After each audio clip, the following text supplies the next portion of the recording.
নমস্কাৰ, মই জগমোহন বড়ো, শ্বহীদ পিউলি ফুকন মহাবিদ্যালয়ৰ ৰাজনীতিক বিজ্ঞান বিভাগৰ সহকাৰী অধ্যাপক। মৰমৰ ছাত্ৰ ছাত্ৰীসকল, উচ্চতৰ মাধ্যমিক দ্বিতীয় বৰ্ষৰ ৰাজনীতিক বিজ্ঞানৰ প্ৰথম অধ্যায়ৰ এটা বিষয় ভাৰত আৰু শীতল যুদ্ধ অৰ্থাৎ India and the cold war এই বিষয়ৰ ওপৰত মই ভিডিঅ' লৈ আহিছোঁ। আশা কৰিছোঁ এই ভিডিঅ'ৰ দ্বাৰা তোমালোকৰ উপকৃত হ'ব। সেয়েহে মই পোনপ্ৰথমতে তোমালোকক অনুৰোধ কৰিব বিচাৰিছোঁ, যোনে মোৰ চেনেলটো এতিয়ালৈকে ছাবস্ক্ৰাইব কৰা নাই, প্লিজ ছাবস্ক্ৰাইব কৰিবা, লাইক কৰিবা আৰু তোমালোকৰ বন্ধু বান্ধৱীসকলক শ্বেয়াৰ কৰিবা, কাৰণ তোমালোকৰ ছাবস্ক্ৰাইব, লাইক আৰু শ্বেয়াৰে মোক ভিডিঅ' বনাবলৈ উৎসাহিত কৰে। এতিয়া আমি বিষয়টো আলোচনা কৰোঁ। এই বিষয়টো এটা প্ৰশ্নৰ লগত মই আৰম্ভ কৰিব বিচাৰিছোঁ। প্ৰশ্নটো হৈছে, how was the relation between India and the cold war? Bharat আৰু শীতল যুদ্ধৰ মাজত সম্পৰ্ক কেনেকৈ আছিল? প্ৰথম সম্পৰ্কটো হৈছে, After 2 years of Cold War had begun in 1945, India gained independence in 1947. আমি জানো যে 1945 চনত আমেৰিকা যুক্তৰাষ্ট্ৰ আৰু ছোভিয়েট ইউনিয়নৰ মাজত শীতল যুদ্ধৰ সূত্ৰপাত ঘটিছিল আৰু সেই শীতল যুদ্ধ আৰম্ভ হোৱাৰ 2 বছৰ পিছতে অৰ্থাৎ 1947 চনত ভাৰতে ব্ৰিটিছৰ পৰা স্বাধীনতা লাভ কৰিছিল। আন এটা সম্পৰ্কটো হৈছে, The Cold War had deep impact on determining India's foreign policy. আন্তৰ্জাতিক ৰাজনীতিত ভাৰতে অংশগ্ৰহণ কৰিবলৈ বৈদেশিক নীতি নিৰ্ণয় কৰাৰ ক্ষেত্ৰত শীতল যুদ্ধই গভীৰভাৱে প্ৰভাৱ বিস্তাৰ কৰিছিল। সেই বিষয়টো মই এটা মানচিত্ৰৰ লগত বৰ্ণনা কৰিব বিচাৰিছোঁ। সেই মানচিত্ৰটো হৈছে বিশ্বৰ মানচিত্ৰ আৰু সেই মানচিত্ৰত 3টা ৰঙৰ এলেকা দেখুওৱা হৈছে, গেৰুৱা, ৰঙা আৰু সেউজীয়া। যিখিনি এলেকা ইয়াত গেৰুৱা ৰং দেখুওৱা হৈছে, সেইখিনি এলেকাৰ ৰাষ্ট্ৰবিলাকে শীতল যুদ্ধৰ সময়ত আমেৰিকাৰ প্ৰভাৱত আহি পৰিছিল আৰু যিখিনি এলেকা ইয়াত ৰঙা ৰং দেখুওৱা হৈছে, সেইখিনি এলেকাৰ ৰাষ্ট্ৰবিলাকে শীতল যুদ্ধৰ সময়ত ছোভিয়েট ইউনিয়নৰ প্ৰভাৱত আহি পৰিছিল আৰু সেইটো হৈছে ভাৰত। আমেৰিকা যুক্তৰাষ্ট্ৰই শীতল যুদ্ধৰ সময়ত বিশ্বৰ বহুখিনি ৰাষ্ট্ৰক নিজৰ লগত লৈ এটা শক্তিশালী শিবিৰ গঠন কৰিছিল। আনহাতে ছোভিয়েট ইউনিয়নে বিশ্বৰ বহুখিনি ৰাষ্ট্ৰক নিজৰ লগত লৈ এটা শক্তিশালী বিকল্প শিবিৰ গঠন কৰিছিল। শীতল যুদ্ধৰ সময়ত আমেৰিকা আৰু ছোভিয়েট ইউনিয়নৰ দুখন শক্তিশালী শিবিৰ গঠনৰ ৰাজনীতিয়ে বিশ্বক প্ৰায় 2টা ভাগত বিভক্ত কৰি তুলিছিল। সেই পৰিস্থিতিত ভাৰতে নতুনকৈ স্বাধীনতা পোৱা ৰাষ্ট্ৰ হিচাপে দুমোজাত পৰিছিল, কাৰণ যিদৰে বিশ্বৰ ৰাষ্ট্ৰবিলাকে আমেৰিকাৰ শিবিৰত যোগদান কৰিছে আৰু ছোভিয়েট ইউনিয়নৰ শিবিৰত যোগদান কৰিছে, ভাৰতে সমস্যাত সন্মুখীন হৈছিল যে কোনটো শিবিৰত ভাৰতে যোগদান কৰিব। কিন্তু ভাৰতে অনুভৱ কৰিছিল আৰু সিদ্ধান্ত লৈছিল যে কোনোবা এটা শিবিৰত যোগদান কৰিলে ভাৰতৰ ভৱিষ্যতত সমস্যা হ'ব। সেইকাৰণে ভাৰতে দুখন শক্তিশালী শিবিৰত যোগদান নকৰি আঁতৰি থাকি সমান দূৰত্ব সম্পৰ্ক বজাই ৰাখিবলৈ যত্ন কৰিছিল আৰু দুখন শক্তিশালী শিবিৰত যোগদান নকৰি নিৰপেক্ষতাবাদ নীতি অৱলম্বন কৰিছিল আৰু গোষ্ঠী নিৰপেক্ষ আন্দোলনত নেতৃত্ব বহন কৰিবলৈ আগবাঢ়িছিল। তাৰ উপৰিও শীতল যুদ্ধৰ সময়ত আমেৰিকা আৰু ছোভিয়েট ইউনিয়নৰ মাজত দেখা দিয়া অৰিয়া-অৰি পৰিস্থিতি আৰু সংঘাতবোৰক সমাধান কৰিবৰ কাৰণে মধ্যস্থতা ভূমিকা পালন কৰিবলৈ ভাৰতে আগভাগ লৈছিল। এইটোকে মই ইয়াত ইংলিছত দেখুৱাইছোঁ। India played mediator role in resolving Cold War tension between USA and USSR. ইয়াত জানিবলগীয়া আন এটা বিষয়টো হৈছে determining factors of India's role in cold war, অৰ্থাৎ শীতল যুদ্ধত ভাৰতৰ ভূমিকাটো নিৰ্ণয় কৰা কিছুমান উপাদান। আমি জানো যে ভাৰতে দুখন শক্তিশালী শিবিৰত যোগদান নকৰি আঁতৰি থাকি নিৰপেক্ষতাবাদ নীতি অৱলম্বন কৰিছিল আৰু দুইখন শক্তিশালী ৰাষ্ট্ৰৰ মাজত সংঘাত সমাধানৰ কাৰণে মধ্যস্থতা ভূমিকা পালন কৰিছিল। ভাৰতৰ সেই নীতি আৰু সেই ভূমিকাক কিছুমান উপাদানে নিৰ্ণয় কৰিছিল। প্ৰথমটো হৈছে India's socio' economic problem such as poverty, unemployment, illiteracy, infrastructural backwardness etcetera, অৰ্থাৎ ভাৰতৰ অৰ্থ সামাজিক সমস্যা যেনেকৈ দৰিদ্ৰতা, নিবনুৱা, অশিক্ষিত, আন্তঃগাঁথনিৰ ক্ষেত্ৰত পিছপৰা ইত্যাদিয়ে ভাৰতক দুইখন শক্তিশালী শিবিৰত যোগদান নকৰি আঁতৰি থাকিবলৈ বাধ্যতা কৰিছিল। ইয়াত কিছুমান ছবি দেখুওৱা হৈছে। সেই ছবিটো ভাৰত স্বাধীনৰ পিছত ভাৰতে কেনেকৈ দৰিদ্ৰতা অৱস্থাত আছিল ইয়াত ছবি দেখুওৱা হৈছে যে ভাৰত স্বাধীনৰ পিছত ভাৰতে কেনেকৈ নিবনুৱা সমস্যাৰ সন্মুখীন হৈছিল আৰু ইয়াত দেখুওৱা হৈছে যে ভাৰতৰ আন্তঃগাঁথনি কেনেকৈ পিছপৰা আছিল। এই অৰ্থ সামাজিক সমস্যাবিলাকক সমাধান কৰিবৰ কাৰণে ভাৰতে নিজে আৰ্থিক ক্ষেত্ৰত স্বাৱলম্বী নাছিল। তাৰ কাৰণে ভাৰতে অনুভৱ কৰিছিল যে এই আৰ্থিক সমস্যাবিলাক সমাধান কৰিবলৈ হ'লে শক্তিশালী ৰাষ্ট্ৰ যেনেকৈ ছভিয়েট ইউনিয়ন আৰু আমেৰিকাৰ পৰাই আৰ্থিক সাহায্য সংগ্ৰহ কৰিব লাগিব। সেইকাৰণে ভাৰতে ধাৰণা কৰিছিল আৰু নীতি প্ৰণয়ন কৰিছিল যে গোষ্ঠী নিৰপেক্ষ নীতি অৱলম্বন কৰি আমেৰিকা যুক্তৰাষ্ট্ৰ আৰু ছভিয়েট ইউনিয়নৰ শিবিৰত যোগদান নকৰি আঁতৰি থাকি সমান দূৰত্ব সম্পৰ্ক বজাই ৰাখিলে দুইখন শক্তিশালী শিবিৰৰ পৰা ভাৰতে আৰ্থিক সাহায্য সংগ্ৰহ কৰিবলৈ সক্ষম হ'ব আৰু ভাৰতে আৰ্থিক সাহায্য লৈ নিজৰ অৰ্থনৈতিক সমস্যাবিলাক সমাধান কৰিবলৈ সক্ষম হ'ব। সেইকাৰণে ভাৰতে দুইখন শক্তিশালী শিবিৰত যোগদান নকৰি আঁতৰি থাকিবলৈ নিৰপেক্ষতাবাদ নীতি অৱলম্বন কৰিছিল। তাৰ উপৰিও ভাৰতে ধাৰণা কৰিছিল যে ভাৰতৰ অৰ্থনৈতিক সমস্যাবিলাক সমাধান কৰিবলৈ হ'লে উন্নতি পথত যদি ভাৰতে কাম কৰিবলৈ হ'লে বিশ্বত শান্তি প্ৰতিষ্ঠা হ'ব লাগিব। মাজে সময়ে দেখা দিছিল যে আমেৰিকা যুক্তৰাষ্ট্ৰ আৰু ছভিয়েট ইউনিয়নৰ মাজত সংঘাতে বিশ্বৰ শান্তিত আঘাত হানিছে। সেইকাৰণে ভাৰতে ধাৰণা কৰিছিল যে আমেৰিকা আৰু ছভিয়েট ইউনিয়নৰ মাজত শীতল যুদ্ধৰ কাৰণে গঢ়ি উঠা সংঘাতবিলাকক সমাধান কৰি বিশ্বত শান্তি প্ৰতিষ্ঠা কৰিলে ভাৰতে উন্নতি পথত কাম কৰিব পাৰিব। সেইকাৰণে ভাৰতে আমেৰিকা আৰু ছভিয়েট ইউনিয়নৰ সংঘাত সমাধানৰ কাৰণে মধ্যস্থতা ভূমিকা পালন কৰিবলৈ আগবাঢ়িছিল।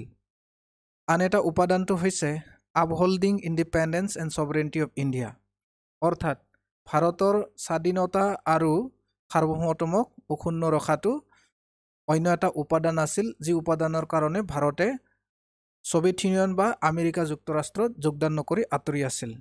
কাৰণ অশেষ কষ্ট আৰু ত্যাগৰে ভাৰতে ব্ৰিটিছৰ পৰা স্বাধীনতা লাভ কৰিছিল। এই স্বাধীনতা অক্ষুণ্ণ ৰাখিবলৈ হ'লে ভাৰতে অনুভৱ কৰিছিল যে আমেৰিকা নাইবা ছভিয়েট ইউনিয়নত যোগদান কৰিব নালাগিব।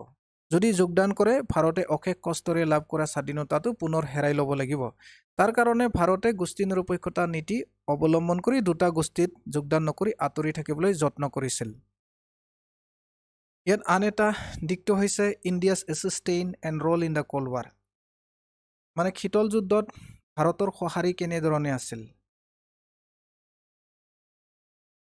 ইয়াত দুটা সঁহাৰি আমি দেখুৱাইছোঁ। প্ৰথমটো হৈছে ভাৰতবৰ্ষই দুই মিত্ৰ শক্তি তথা মিত্ৰ গোষ্ঠীৰ পৰা আঁতৰি থকাৰ বাবে যত্নপৰ হ'ব, অৰ্থাৎ ভাৰতে আমেৰিকা যুক্তৰাষ্ট্ৰ আৰু ছভিয়েট ইউনিয়নৰ শিবিৰত যোগদান নকৰি আঁতৰি থাকিবলৈ যত্ন কৰিব আৰু ভাৰতৰ সেই আঁতৰি থকাটোৱে আমেৰিকা আৰু ছভিয়েট ইউনিয়নৰ যোনটো শীতল যুদ্ধৰ পৰিতাপ বা উষ্ণতাটো অকণমান হ'লেও নৰম কৰিব। সেইটো আছিল ভাৰতৰ প্ৰথম সঁহাৰি শীতল যুদ্ধৰ ক্ষেত্ৰত। আন এটাটো হৈছে নতুনকৈ ঔপনিৱেশিকতাবাদৰ পৰা মুক্তি লাভ কৰা দেশসমূহে যাতে এই দুই মিত্ৰ গোষ্ঠীৰ অংশ নহয় তাৰ বাবে প্ৰচেষ্টা অব্যাহত ৰাখিব। তাৰ অৰ্থটো হৈছে যে 1940 দশকৰ পৰা পৃথিৱীৰ এছিয়া মহাদেশ, আফ্ৰিকা মহাদেশ আৰু লেটিন আমেৰিকাৰ পৰা বহুতখিনি ৰাষ্ট্ৰই এখনৰ পিছত এখন স্বাধীনতা লাভ কৰিছিল আৰু সেই নতুনকৈ স্বাধীনতা লাভ কৰা ৰাষ্ট্ৰবিলাকে যাতে আমেৰিকা বা ছভিয়েট ইউনিয়নৰ কবলত সোমাই নপৰে তাৰ কাৰণে সেই ৰাষ্ট্ৰবিলাকক দুখন শক্তিশালী শিবিৰত যোগদান কৰাৰ পৰা আঁতৰি থকা ক্ষেত্ৰত প্ৰচেষ্টা অব্যাহত ৰাখিছিল।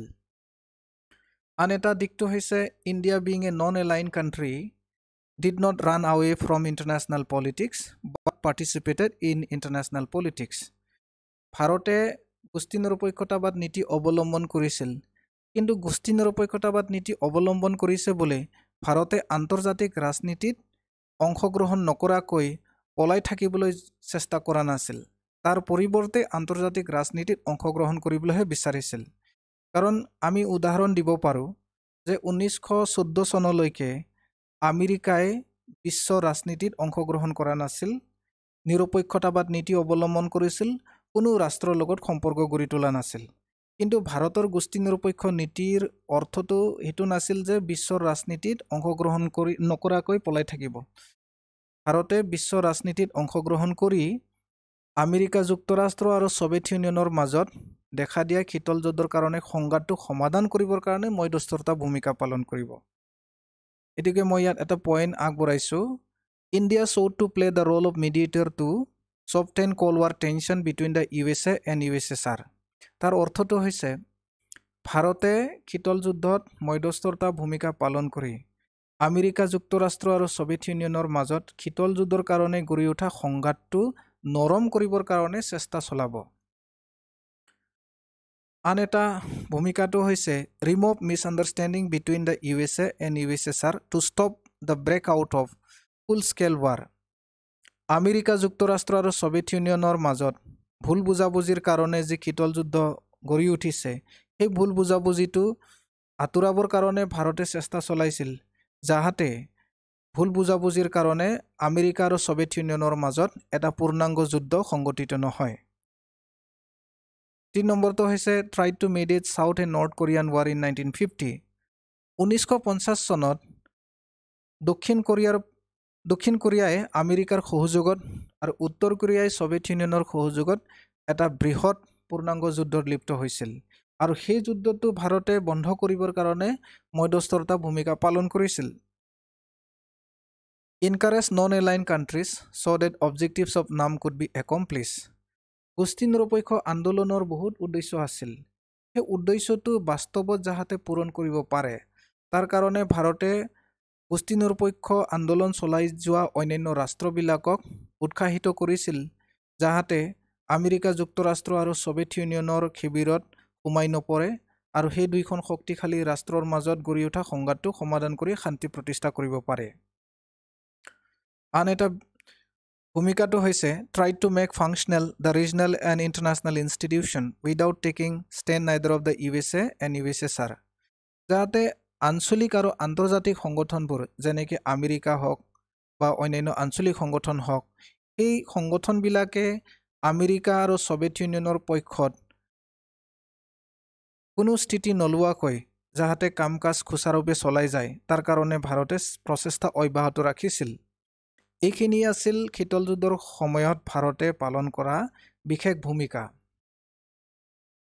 আন এটা প্ৰশ্ন মই ইয়াত উত্থাপন কৰিছোঁ এইটো হৈছে how did the non align help India ভাৰতে যোনটো গোষ্ঠী নিৰপেক্ষ নীতি অৱলম্বন কৰিছিল সেই নীতিয়ে ভাৰতক কেনেকৈ সহায় কৰিছিল ইয়াত মই অসমীয়াত দিছোঁ সেই দিশটো গোষ্ঠী নিৰপেক্ষই পোনপটীয়াকৈ ভাৰতবৰ্ষৰ দুটা স্বাৰ্থ পূৰণৰ ক্ষেত্ৰত সহায় কৰিছিল প্ৰথমটো হৈছে গোষ্ঠী নিৰপেক্ষই ভাৰতবৰ্ষক আন্তৰ্জাতিক সিদ্ধান্ত লোৱাৰ ক্ষেত্ৰত পথ মুকলি কৰি দিছিল আৰু বৃহৎ শক্তি তথা ইয়াৰ মিত্ৰ গোষ্ঠীৰ স্বাৰ্থ ৰক্ষা কৰাতকৈ নিজৰ স্বাৰ্থ পূৰণ ক্ষেত্ৰত সহায় কৰিছিল ভাৰতে আমেৰিকা যুক্তৰাষ্ট্ৰ আৰু সোভিয়েত ইউনিয়নত যোগদান নকৰি আঁতৰি থাকি যি নিৰপেক্ষতাবাদ নীতি অৱলম্বন কৰিছিল সেইটোৱে ভাৰতক এনেকৈ সহায় কৰিছিল যে আন্তৰ্জাতিক প্ৰেক্ষাপটত যদি কিবা এটা বিষয় উত্থাপন হয় সেই বিষয়ৰ ওপৰত যাহাতে ভাৰতে নিজৰ স্বইচ্ছাৰে নিজৰ সিদ্ধান্তৰে নিজৰ স্বাৰ্থ পূৰণ কৰাৰ লক্ষ্যৰে যাহাতে স্থিতি গ্ৰহণ কৰিব পাৰে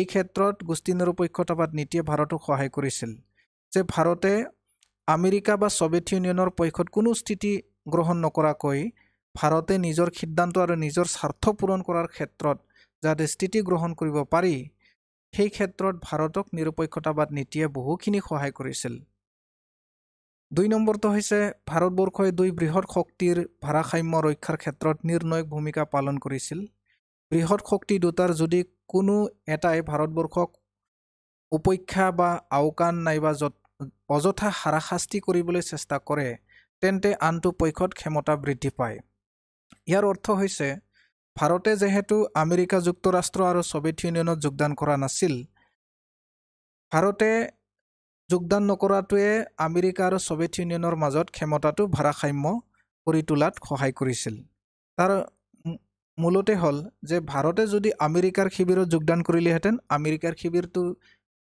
আমেৰিকা শিবিৰৰ ক্ষমতাটো বেছি বৃদ্ধি হ'লেহেঁতেন তেতিয়া ক্ষমতাৰ ভাৰসাম্য নাথাকিলেহেঁতেন সোভিয়েত ইউনিয়ন আৰু আমেৰিকাৰ মাজত যদি ভাৰতে সোভিয়েত ইউনিয়ন শিবিৰত যোগদান কৰিলেহেঁতেন তেতিয়া সোভিয়েত ইউনিয়নৰ ক্ষমতাটো বেছি বৃদ্ধি হ'লেহেঁতেন তেতিয়া আমেৰিকা আৰু সোভিয়েত ইউনিয়নৰ মাজত ক্ষমতাটো ভাৰসাম্য নাথাকিলেহেঁতেন কিন্তু ভাৰতে এই দুইটা শক্তিশালী শিবিৰত যোগদান নকৰি আঁতৰি থকাটোৱে দুইটা শক্তিশালী শিবিৰৰ মাজত ক্ষমতাটো ভাৰসাম্য ৰক্ষাৰ ক্ষেত্ৰত সহায় কৰিছিল আনহাতে ভাৰতে দুইটা শক্তিশালী শিবিৰত যোগদান নকৰি আঁতৰি থকাৰ কাৰণে কোনো এটা শিবিৰে ভাৰতক অযথা হাৰাশাস্তি কৰিবলৈ সাহস কৰা নাছিল। যদি ছভিয়েট ইউনিয়নে ভাৰতক হাৰাশাস্তি কৰিবলৈ বিচাৰে তেতিয়া আমেৰিকাই ভাৰতৰ পক্ষত থিয় হয়, আৰু আমেৰিকাই যদি ভাৰতক হাৰাশাস্তি কৰিবলৈ বিচাৰে তেতিয়া ছভিয়েট ইউনিয়নে ভাৰতক পক্ষত থিয় হয়। তাৰ কাৰণে দুইটা শক্তিশালী শিবিৰত যোগদান নকৰি আঁতৰি থকাটোৱে ভাৰতক দুইটা শক্তিশালী শিবিৰৰ হাৰাশাস্তিৰ পৰা বাচি থকাৰ ক্ষেত্ৰত সহায় কৰিছিল। সেইকাৰণে নিৰপেক্ষতাবাদ নীতিয়ে আচলতে ভাৰতৰ দুটা স্বাৰ্থ পূৰণ কৰাৰ সহায় কৰিছিল। আন এটা দিশটো হৈছে criticism on India's role in the cold war. শীতল যুদ্ধৰ সময়ত ভাৰতে যি মধ্যস্থতা ভূমিকা পালন কৰিছিল সেই ভূমিকাক বহুখিনি সমালোচকে সমালোচনা কৰিছে। সমালোচনাবোৰ এনে ধৰণৰ: প্ৰথমতে, ভাৰতবৰ্ষৰ গোষ্ঠী নিৰপেক্ষতা হ'ল নীতিবিহীন। ভাৰতবৰ্ষই কেতিয়াবা কেতিয়াবা জাতীয় স্বাৰ্থৰ বাবে গুৰুত্বপূৰ্ণ আন্তৰ্জাতিক বিষয়ৰ ক্ষেত্ৰত সঠিক সিদ্ধান্ত লোৱাৰ ক্ষেত্ৰত অমান্তি হয় বা প্ৰত্যাখ্যান কৰে। ইয়াৰ অৰ্থ হৈছে ভাৰতে যদিও দুইখন শক্তিশালী শিবিৰৰ পৰা আঁতৰি থাকি নিৰপেক্ষতাবাদ নীতি অৱলম্বন কৰিছিল, সেইটো কৈছে নীতিবিহীন বুলি সমালোচকসকলে কৈছে। কাৰণ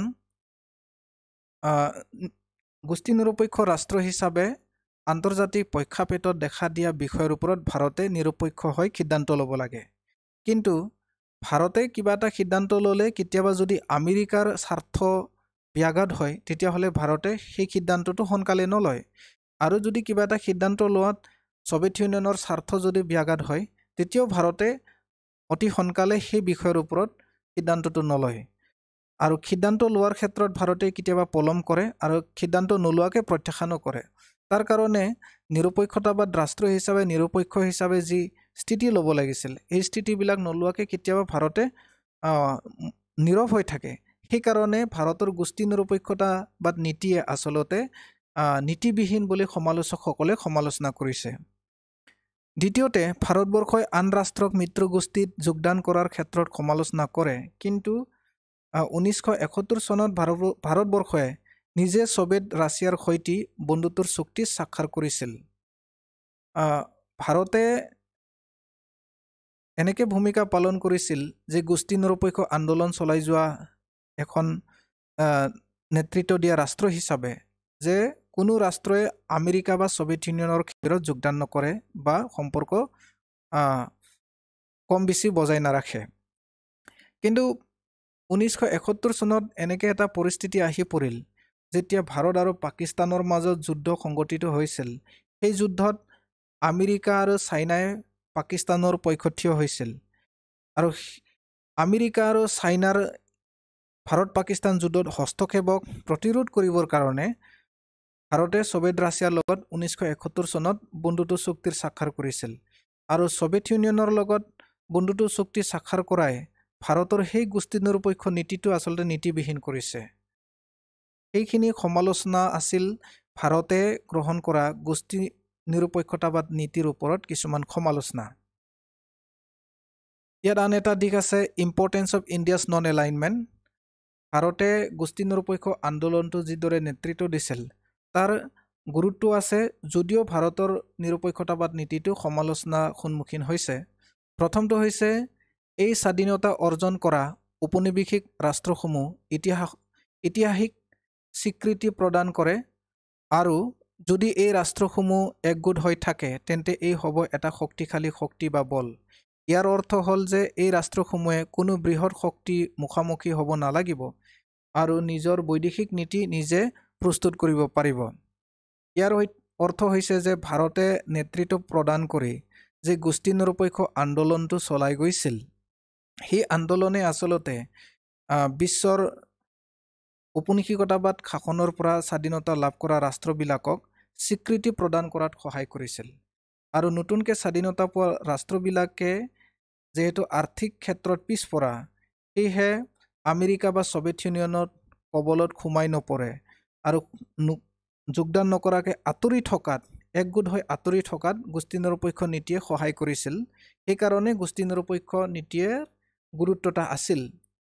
আৰু গোষ্ঠী নিৰপেক্ষ নীতি গ্ৰহণ কৰাৰ কাৰণে নতুনকৈ স্বাধীনতা পোৱা দেশবিলাকে আমেৰিকা বা ছভিয়েট ইউনিয়নৰ পক্ষত থিয় হৈ বৈদেশিক নীতি নিৰ্ধাৰণ নকৰি নিজৰ স্বাৰ্থ পূৰণ কৰাৰ লক্ষ্যৰে বৈদেশিক নীতি নিৰ্ধাৰণ কৰাৰ ক্ষেত্ৰত নতুনকৈ স্বাধীনতা পোৱা ৰাষ্ট্ৰবিলাকক গোষ্ঠী নিৰপেক্ষ নীতিয়ে সহায় কৰিছিল। আন এটা গুৰুত্বতাটো আছে, গোষ্ঠী নিৰপেক্ষ আন এটা ভেটি হ'ল সেই আন্তৰ্জাতিক ব্যৱস্থাক এক গণতান্ত্ৰিক ৰূপ দিব পাৰিব আৰু বিশ্ব শৃংখলা ৰূপে অৱতীৰ্ণ হ'ব পাৰিব। ইয়াৰ অৰ্থটো হৈছে যিদৰে আমেৰিকাই বিশ্বৰ ৰাষ্ট্ৰবিলাকক নিজৰ কবলত নিছে আৰু ছভিয়েট ইউনিয়নে যিদৰে বিশ্বৰ ৰাষ্ট্ৰবিলাকক নিজৰ কবলত নিছে, সেই দুটা শক্তিশালী শিবিৰ গঠন কৰাৰ পিছত বিশ্বৰ ৰাষ্ট্ৰবিলাকে নিজৰ স্বইচ্ছাৰে সিদ্ধান্ত লৈ আন্তৰ্জাতিক ৰাজনীতিত অংশগ্ৰহণ কৰা সুবিধা স্বাধীনতাবিলাক নাইকিয়া হৈ পৰিছিল। কিন্তু গোষ্ঠী নিৰপেক্ষ আন্দোলন গঠন হোৱাৰ পিছত, বিপ্লৱ হোৱাৰ পিছত এটা এনেকৈ পৰিস্থিতি গঢ়ি উঠিল যে নতুনকৈ স্বাধীনতা পোৱা দেশবিলাকে নিজৰ স্বইচ্ছাৰে বিশ্বৰ আন্তৰ্জাতিক ৰাজনীতিত অংশগ্ৰহণ কৰিবৰ কাৰণে বৈদেশিক নীতি নিৰ্ণয় কৰিবৰ কাৰণে সুবিধা পালে। সেইটো এক প্ৰকাৰ স্বাধীনতা দিলে আৰু সেই ব্যৱস্থাই আচলতে বিশ্বৰ সমগ্ৰ ব্যৱস্থাটো এটা গণতান্ত্ৰিক ৰূপ দিয়াত সহায় কৰিছিল। সেইকাৰণে ভাৰতৰ নেতৃত্বত গোষ্ঠী নিৰপেক্ষ আন্দোলন যি গঢ়ি উঠিছিল সেইটো সমালোচনা যদিও হৈছে, কিন্তু কিছুমান গুৰুত্বতাও আছিল। ইয়াত মই যিখিনি বিষয় আলোচনা কৰিলোঁ তাৰ ওপৰত কিছুমান সম্ভাৱনা মই প্ৰশ্ন দিছোঁ। প্ৰথমটো হৈছে, what are the two existence of India in the cold war as a non align country. শীতল যুদ্ধত ভাৰতে গোষ্ঠী নিৰপেক্ষ ৰাষ্ট্ৰ হিচাপে কেনেধৰণে সহায় বা সঁহাৰি জনাইছিল, যিখিনি সঁহাৰি আমি আলোচনা কৰিলোঁ সেই দুটা সঁহাৰিক লিখিলেই হ'ব। আন এটা প্ৰশ্নটো হৈছে, how did the non alignment help India in fulfilling her interest. ভাৰতৰ স্বাৰ্থ পূৰণ কৰাৰ ক্ষেত্ৰত গোষ্ঠী নিৰপেক্ষ নীতিয়ে ভাৰতক কেনেধৰণে সহায় কৰিছিল, যি বিষয়টো মই ইতিমধ্যে আলোচনা কৰি আহিলোঁ, সেইটো তোমালোকে লিখিলেই হ'ব। 3 নম্বৰ প্ৰশ্নটো হৈছে, write two criticism on India's principle of non alignment. ভাৰতে গোষ্ঠী নিৰপেক্ষ নীতি যি অৱলম্বন কৰিছিল সেই গোষ্ঠী নিৰপেক্ষ নীতিক সমালোচকসকলে কেনেকৈ সমালোচনা কৰিছিল, সেই দুটা সমালোচনাটো আমি লিখিব লাগিব, যিখিনি মই ইতিমধ্যে উল্লেখ কৰিলোঁ। 4 নম্বৰটো হৈছে, write two importance of principle of non alignment. গোষ্ঠী নিৰপেক্ষ আন্দোলনৰ বা নীতিৰ গুৰুত্বতাটো লিখা, দুটা গুৰুত্ব যিখিনি জাষ্ট অলপ আগতে মই উল্লেখ কৰিলোঁ। 5 নম্বৰ প্ৰশ্নটো হৈছে, discuss briefly the role of India as a non align country in the cold war. শীতল যুদ্ধত ভাৰতে গোষ্ঠী নিৰপেক্ষ ৰাষ্ট্ৰ হিচাপে কেনেধৰণে ভূমিকা পালন কৰিছিল সেই ভূমিকাটো লিখিব লাগিব, যিখিনি মই বহলভাৱে আলোচনা কৰিলোঁ যে ভাৰতৰ ভূমিকাটো আছিল যে আন্তৰ্জাতিক ৰাজনীতিত গোষ্ঠী নিৰপেক্ষ নীতি অৱলম্বন কৰি আঁতৰি থাকি বা পলাই থাকিবলৈ চেষ্টা কৰা নাছিল, তাৰ পৰিৱৰ্তে আন্তৰ্জাতিক ৰাজনীতিত ভাৰতে গোষ্ঠী নিৰপেক্ষ নীতি অৱলম্বন কৰিলেও অংশগ্ৰহণ কৰিবহে বিচাৰিছিল। কেনেকৈ অংশগ্ৰহণ কৰিব বিচাৰিছিল, যে আমেৰিকা আৰু ছভিয়েট ইউনিয়নৰ মাজত যি শীতল যুদ্ধৰ সূত্ৰপাত ঘটিছিল, তাৰ কাৰণে যি অৰিয়াউৰি পৰিস্থিতি হৈছে, তাৰ কাৰণে যি সংঘাত হৈছে, যাৰ বাবে বিশ্ব শান্তিত ব্যাঘাত ঘটিছে, সেই গোটেইখিনি সংঘাত সমাধান কৰি বিশ্ব শান্তি প্ৰতিষ্ঠা কৰাৰ ক্ষেত্ৰত ভাৰতে মধ্যস্থতা ভূমিকা পালন কৰিছিল।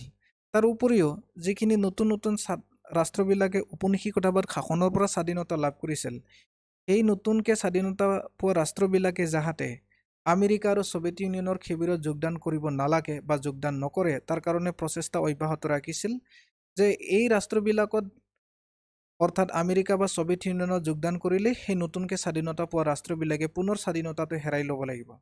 তাৰ কাৰণে নতুনকৈ স্বাধীনতা পোৱা ৰাষ্ট্ৰবিলাকে যাহাতে নিজৰ স্বাধীনতাটো অক্ষুণ্ণ ৰাখিব পাৰে, তাৰ কাৰণে দুটা শক্তিশালী শিবিৰত যোগদান কৰাৰ পৰা এই ৰাষ্ট্ৰবিলাকক আঁতৰি থাকিবলৈ ভাৰতে বা আঁতৰি ৰখাবৰ কাৰণে ভাৰতে চেষ্টা চলাইছিল।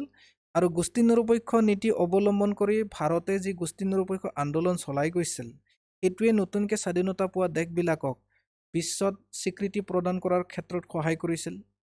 আৰু এই নতুনকৈ স্বাধীনতা পোৱা দেশবিলাকক আন্তৰ্জাতিক ৰাজনীতিত নিজৰ স্বইচ্ছাৰে সিদ্ধান্ত লৈ অংশগ্ৰহণ কৰাত ভাৰতে সহায় কৰিছিল। এই গোটেইখিনি ভাৰতৰ কুস্তি নিৰপেক্ষ ৰাষ্ট্ৰ হিচাপে শীতল যুদ্ধৰ সময়ত পালন কৰা কিছুমান ভূমিকা।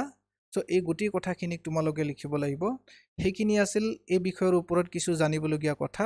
তোমালোকে যদি অনুভৱ কৰিছে যে সেই ভিডিঅ'য়ে তোমালোকক উপকৃত কৰিছে, প্লিজ সাবস্ক্ৰাইব কৰিবা, লাইক কৰিবা আৰু তোমালোকৰ বন্ধু বান্ধৱীসকলক শ্বেয়াৰ কৰিবা। ধন্যবাদ।